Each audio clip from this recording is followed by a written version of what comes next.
She filled in for her sick sister at the cafe. The man at table 3 wasn't just a customer, he was the CEO.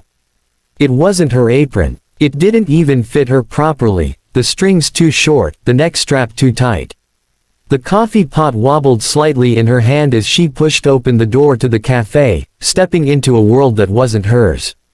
The scent of freshly brewed coffee and warm pastries hit her like a memory she never lived. All she had planned that morning was to sleep off her third rejection letter from a job she so desperately needed, but fate had a way of whispering in cracked windows and flickering neon signs. That morning, Liana Wright wasn't supposed to be in Java Bloom Cafe. But her sister had woken up too sick to even speak, and Liana, jobless and directionless, had said yes. Just for one day. Just to help. She didn't know that the man sitting at table 3 wasn't just another customer sipping espresso, he was the reason her life was about to change forever.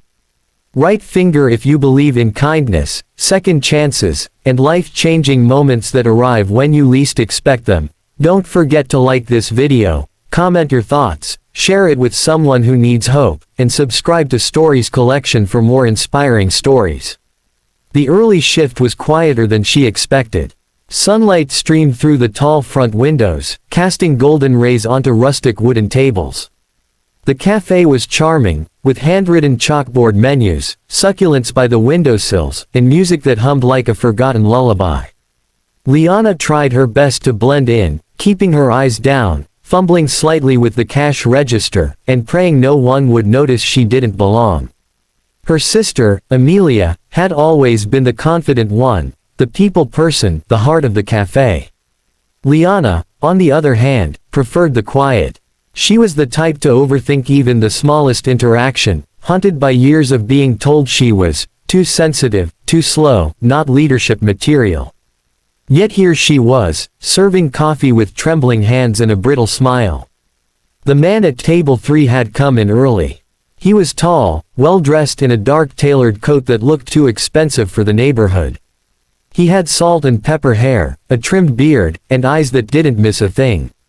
Liana noticed him right away, not just because he was handsome in a quiet, serious way, but because he didn't order for a while. He just sat, reading something on his phone, occasionally glancing around with a thoughtful look. She approached him with a menu, nervous, and tried to hide the crack in her voice.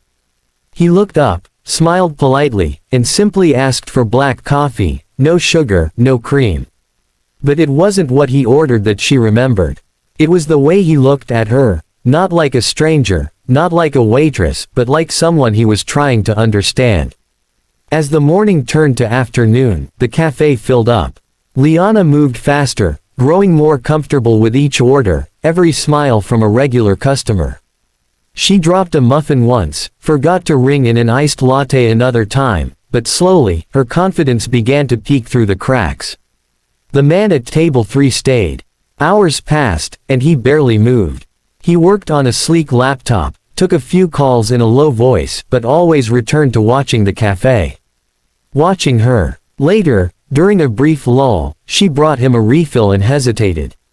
"Long day?" she asked, trying to sound casual. He looked up again, locking eyes with her in a way that made her breath catch. "Interesting one," he said. "Sometimes you find something valuable where you least expect it." Liana didn't know what he meant, but his tone was warm, sincere. She walked away with questions blooming like wildflowers in her chest. That night, she went home tired, but proud. Amelia was still in bed, feverish and grateful. "How was it?" her sister croaked. Liana just smiled and said, strangely, nice. She didn't mention the man. Over the next few days, she filled in again. Amelia needed rest, and Liana needed the distraction. Each time, the man at table 3 returned. Always early. Always staying longer than necessary. They exchanged small words, weather, books, music, but nothing too deep. Still, something stirred in the silences. Liana couldn't explain why his presence made her stand taller, move with more purpose. She started to love the rhythm of the cafe, the clinking cups, the sleepy greetings, the smell of cinnamon and hope. Until one morning, he wasn't there. She scanned the doorway between orders. No tall figure. No laptop. No black coat. A strange hollowness crept into her chest, but she shook it off. Maybe he had moved on. Maybe he was just a traveler passing through. But the truth arrived 2 days later, sealed in an envelope hand-delivered by a courier. Amelia opened it first, confused. "It's addressed to you," she said, eyes wide. Liana unfolded the heavy paper, heart pounding. It was a job offer. From Braxton and Hunt Technologies. Executive Creative Assistant. Salary more than she'd ever dreamed. No resume. No interview. Just a short note at the bottom. "I've been watching how you work, not just what you do, but how you care. That's rare. We need people like you." It was signed, Nathaniel Braxton, CEO. Liana dropped the paper. Her knees buckled, and Amelia caught her before she hit the floor. The man at table 3, he hadn't just seen her. He had chosen her. But the joy was followed by panic. She wasn't qualified. She didn't have a degree in business or design. She had no fancy credentials. Just years of trying, failing, and surviving. Her mind spiraled. What if this was a mistake? She almost didn't go. But Amelia, still weak but fierce, grabbed her hand and said, "Don't let your fear waste what your soul deserves." And so, Liana went. The office was everything the cafe wasn't: glass and chrome, high-speed elevators and people in sharp suits. But Nathaniel, Mr. Braxton, greeted her with the same kind eyes, the same simple smile. "I don't hire people based on paper," he said. "I hire based on presence. And when I saw you holding that cafe together with nothing but grit and grace, I knew I had to find you." He gave her a chance. And Liana rose. She learned, stumbled, grew.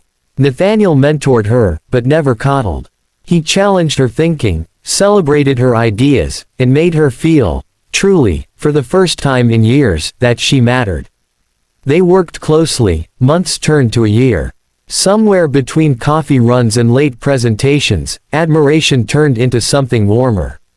Something real. He never crossed a line. But the way he looked at her told her everything. And one late evening, when the office lights were low and the city shimmered outside the windows, he simply said, "You changed the course of my life, Liana.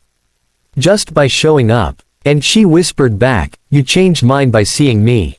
Heartbreak. If this story touched your heart, please don't scroll without liking the video, subscribing to Stories Collection, and sharing it with someone who needs to believe in the power of unseen moments. We'd love to hear your thoughts. Drop a comment below about a time you were given a second chance, or gave one to someone else. Down finger special request.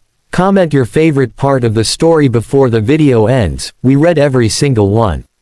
Of course. Let's continue and complete the story with deeper emotion, richer scenes, and a satisfying, heartfelt ending. Liana Wright never imagined that a borrowed apron and a favor for her sister would lead her into a world she had only seen through office windows. And on LinkedIn pages she dared not open. The job offer from Nathaniel Braxton didn't just shift her circumstances, it began peeling away the layers of self-doubt that had hardened around her over the years. She had always been the less successful sibling. Amelia, with her charm and energy, had built a name in their community, while Liana often felt like she was still trying to prove she belonged in her own life. In the weeks that followed her first day at Braxton and Hunt, Liana fought to keep up. She stayed late, read manuals, took notes during every meeting, and asked questions she feared made her sound naive. But what set her apart wasn't technical knowledge, it was intuition, compassion, and the ability to listen when others rushed to speak. Nathaniel saw that. He often watched her quietly during strategy sessions, his fingers steepled, as she asked thoughtful questions that made even the senior staff pause. He didn't offer compliments often, but when he did, they landed like thunder. After one particularly difficult week where Liana managed to de-escalate a tense client relationship with nothing more than a handwritten letter and a heartfelt apology, Nathaniel passed her desk and said, "That's what leadership looks like." Then he walked away, leaving her staring at her screen with tears she blinked away before anyone could see. As seasons changed outside the towering windows of their office, something changed inside them too. Liana began to feel not just competent, but needed. She designed a mentorship program for underprivileged youth to shadow employees, a proposal Nathaniel not only approved but championed. He called it, the Right Initiative, a play on her last name, and when he introduced it to the board, he said, "It's time we stop hiring only those who already had opportunities. Let's create them." Liana sat in the back, heart pounding, realizing her presence had sparked a wave far bigger than herself.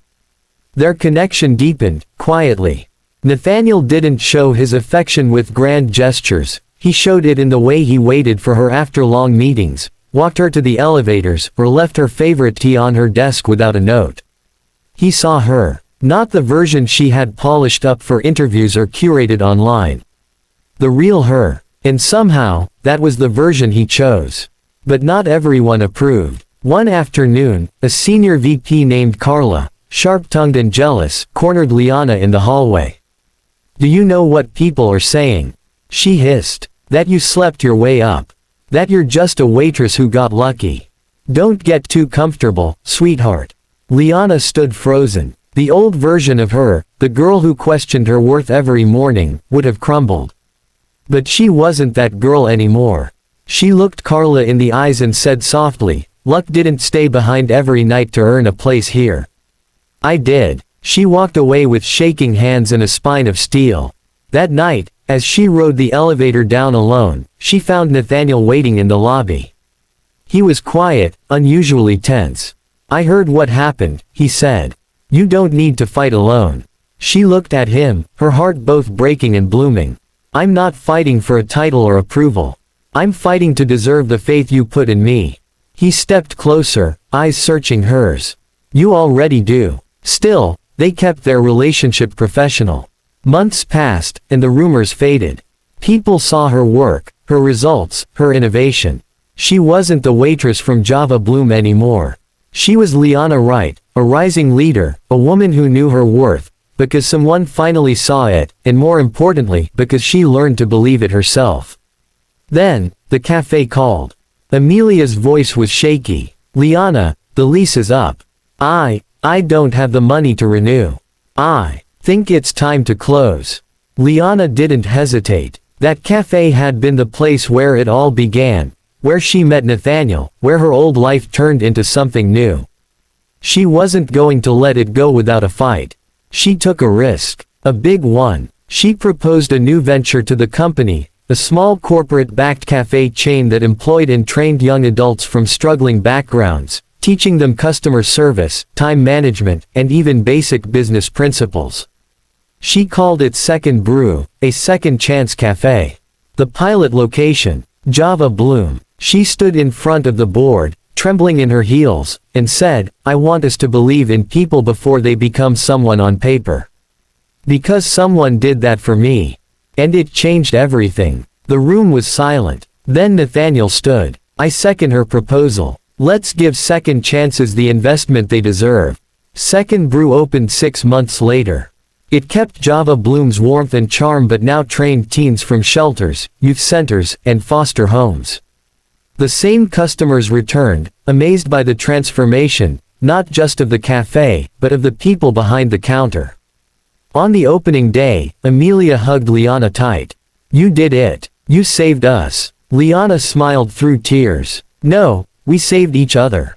And when the cafe's doorbell jingled and Nathaniel walked in wearing that familiar coat and the same soft smile, she felt the full circle moment hit her like sunlight on a winter morning. He walked up to the counter. "One black coffee. No sugar." She poured it, hands steady, eyes full. "You stayed," she said. "I was never planning to leave," he replied. And this time, she didn't just hand him the coffee. She reached for his hand. He took it. Because some people walk into your life as customers, and stay as destiny. Hard if this story stirred something in your heart, whether it's hope, courage, or just the warmth of believing again, please like the video, subscribe to Stories Collection, and share it with someone who needs to remember that second chances are real. Down finger special request. Let us know in the comments, What would you do if you were given a second chance today? Your words could inspire someone else. We read every comment.